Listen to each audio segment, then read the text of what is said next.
So welcome to this next session where we're looking at the risk of bias and design justification in cluster randomized designs.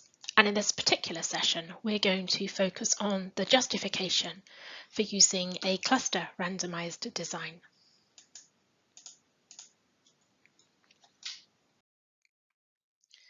So in this session, we're going to think about why justification for adopting cluster randomization is important. And essentially, we're going to think about the fact that it increases the risk of bias, as well as increasing the sample size. And then we're going to move on to outline possible justifications for using cluster randomization. And for each of these, we're going to look at a number of examples. We're going to think about the unit of delivery and the interest in direct and indirect effects. We're going to see that these turn out to be necessary conditions, necessary in the sense that cluster randomization is necessary. Then we're also going to look at two other commonly cited justifications, namely contamination and logistics. And we're going to classify these as being sufficient conditions, insofar as cluster randomization might be useful and beneficial, but in theory, individual randomization could be possible.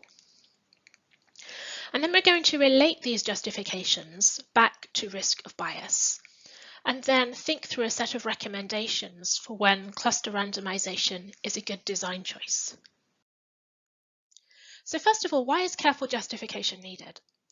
So the Council for the International Organization of Medical Sciences says that ethical justification is needed when we want to undertake health-related research involving humans, and that we must have, or this research must have scientific and social value.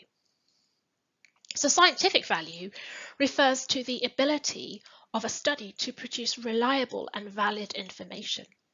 So therefore, researchers, research ethics committees, sponsors, have to ensure that the proposed studies are scientifically sound. And to produce reliable information, the study should be at low risk of bias. So this is why bias is important and design justification is important. So remember, we saw in the previous session that many cluster randomized trials of individual level interventions are at risk of bias. We also understood that some of these risks of biases are essentially fixable faults, but some of them are probably going to be prevalent or very hard to fix, specifically when we're running cluster randomized trials of individual level interventions, because of the nature and the need to have post-randomization recruitment. So cluster randomized trials are at risk of bias, and many of these risks of bias can be mitigated. So if we have a well-concealed cluster randomization procedure, clear documented outcomes, we can mitigate the risks of bias around randomization and selection of reported results. And we also noted that some of these risks of bias are just very difficult, whatever the choice of design, whether that be cluster or individual randomization. But these other risks of bias, some of them are more prevalent in cluster randomized trials and they're not easily mitigated. And these are particularly identification and recruitment bias, which are of a concern in unblinded studies when the participants are recruited post-randomization. So therefore, justification for the choice of a cluster trial over a patient randomized trial can be very important. Now, the consort statement backs this up because it says that very careful justification of cluster randomization is needed. And it notes the complexity involved with conducting cluster trials, the increase in sample size, as in more participants are needed. And it also notes that in around a third of published cluster trials, individual randomization could have been used instead. So let's think about what might be sufficient or necessary conditions for using cluster randomization. So necessary conditions, we're going to think about these whereby it would not be possible to run a patient randomized trial. So there are two necessary conditions. One concerns the unit of delivery, and the second concerns the situation when we're interested in direct and indirect effects. The second we're going to call sufficient conditions. Now, under these situations, it might be possible to run a patient randomized trial. And these two conditions relate to concerns around contamination and the benefits in terms of logistics and feasibility that cluster randomization might bring. So over the next few slides, we're going to look at these conditions in more detail. So the first one is the unit of delivery. So by this we mean if the intervention is delivered at the level of the cluster, then it is not possible to conduct a patient randomized trial. So some examples of cluster level interventions include changes to the environment, so perhaps a media campaign, fluoridation of water is a common example cited here, or changes to the way that the care is delivered. So for example, a new electronic healthcare record system, pay by performance in primary care practice, for example. So here's an example of a cluster level intervention. It's a survivor link study, which we've looked at before. So remember, in this trial, the cluster was a pediatric clinic. The intervention was a change to the electronic healthcare record system. And so the level of the intervention is at the cluster level. And so the justification here for using a cluster randomized design is that the trial is evaluating a cluster level intervention. Now, there may still be risks of bias due to identification and recruitment, but in this particular trial, there was no post-randomization recruitment, and there was very minimal and objective eligibility criteria, so the risks around this bias are likely to be low. The second necessary condition are when we're interested in direct and indirect effects. So there may be interest in evaluating direct and indirect effects. Then, if that is the case, a patient randomized trial is unlikely to be appropriate.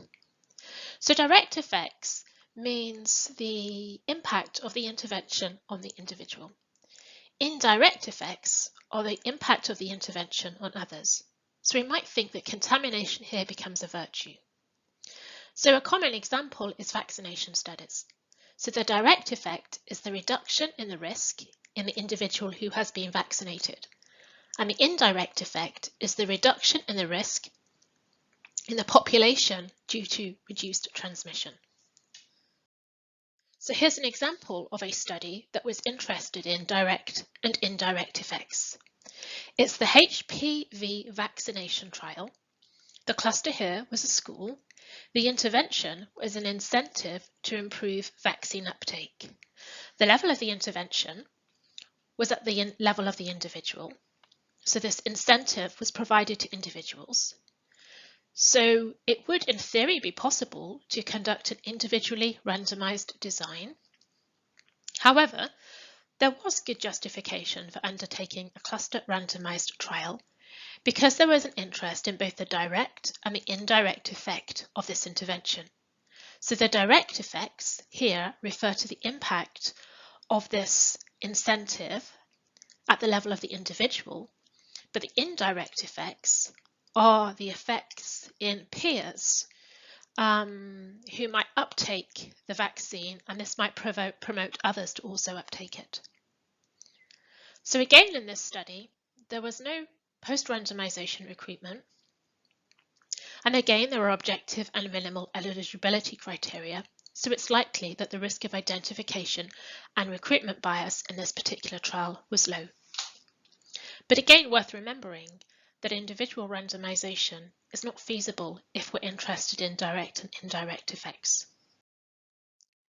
So moving on to what we're calling these necessary conditions. So the first is contamination. So if there is a concern over contamination in a patient randomized trial, a choice has to be made between using cluster and patient randomization. So examples of contamination include, for example, a health professional intervention, which might involve an element of training and behaviour change, or perhaps concerns over sharing of medication, potentially and particularly in low-income settings where resources for medication might be quite low. The second, sufficient condition, relates to logistics, costs and feasibility. So sometimes there may be practical difficulties in randomizing individual patients. So perhaps it might be more feasible to conduct a cluster randomized evaluation. So some examples of where it might be practically quite difficult to conduct a patient randomized trial is, for example, if we're interested in evaluating a new type of antiseptic wipe used in primary care, or an expensive piece of equipment such as a new scanning machine. So let's have a look at an example. The CAP trial. This was evaluating an individual level intervention. So as a reminder, in the CAP trial, clusters were primary care practices, and the intervention was a PSA screen. So the level of the intervention here is at the level of the individual. The justification for using a cluster randomized design in this setting was the concerns over contamination and the logistics and feasibility benefits that cluster randomization would bring. Again, no individual participant recruitment in this study, and there were objective and minimal eligibility criteria, so the risks of identification and recruitment bias are probably quite low. But cluster randomized trials often face other complexities.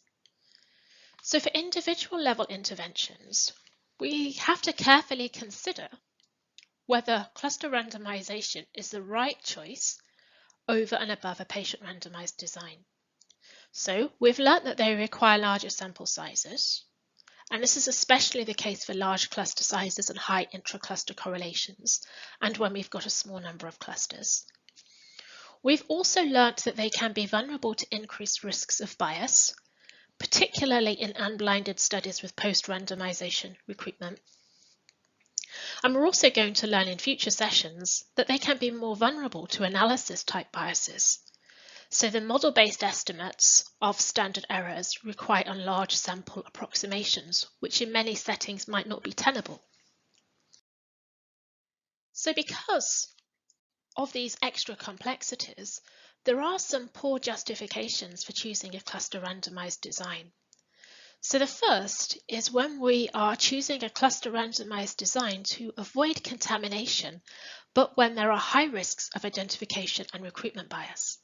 And the second poor justification is to avoid having to take consent from the individual participants. We're going to think about consent in cluster trials in a lot more detail in a later session. So let's think through when contamination can be a poor justification. So if we are comparing a new treatment to usual care, any bias due to contamination will attenuate the true treatment effect. So attenuation occurs because those in the control arm receive the active intervention.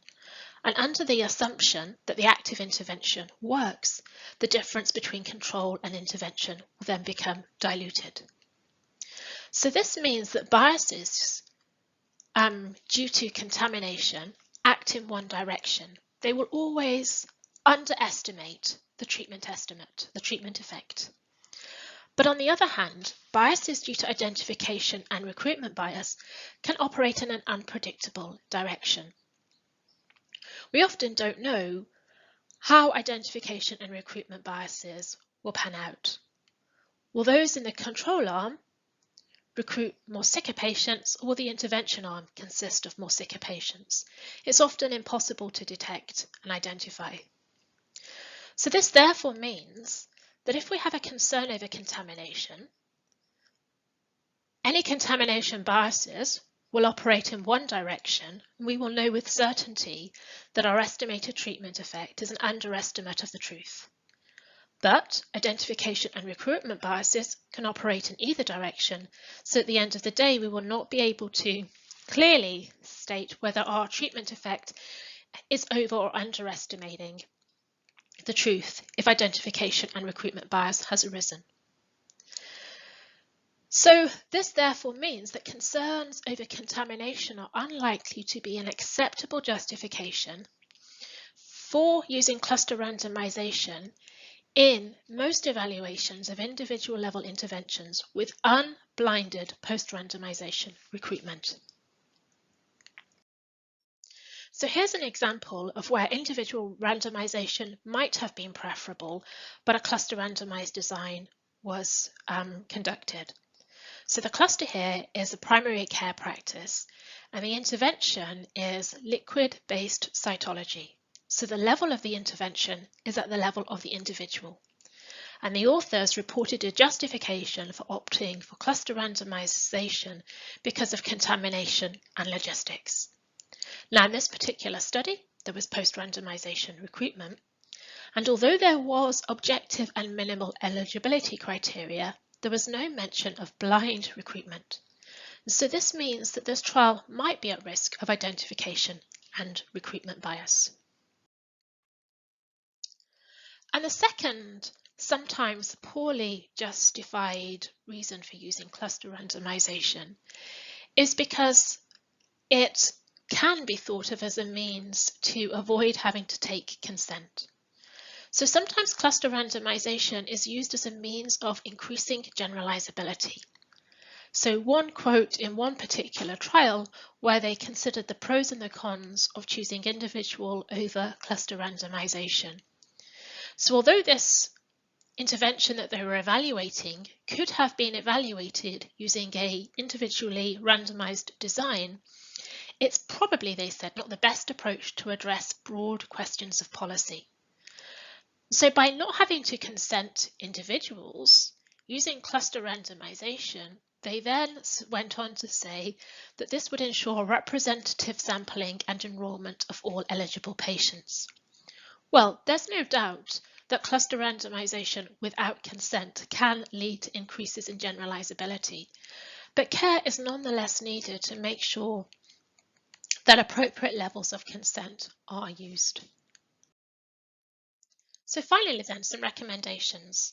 So cluster randomization is necessary when the intervention is delivered at the level of the cluster, or we're interested in the indirect and direct effects of the intervention that we're evaluating. However, in settings where the intervention is delivered directly to the individual, then individual randomization should be used in preference to cluster randomization unless there's pre-randomization recruitment, treatments can be blinded, or if there's post-randomization recruitment, then this should be done blind to the allocation with minimal and objective eligibility criteria. So in summary, cluster randomized trials increase the required sample size and, in at least some settings, increase the risk of bias. So there should be a general preference towards individual randomization where possible. Individual randomization is not possible when we're evaluating cluster-level interventions and when we're interested in direct and indirect effects. When cluster randomization is used with post-randomization recruitment, we must blind those identifying and recruiting the participants, and these processes must be reported clearly so that the others can identify whether a given particular trial is at risk of these biases. So here are the methods references cited in this session. Here are the study references. And then up next, we're going to think about risks of bias in the stepped-wedge cluster randomized design.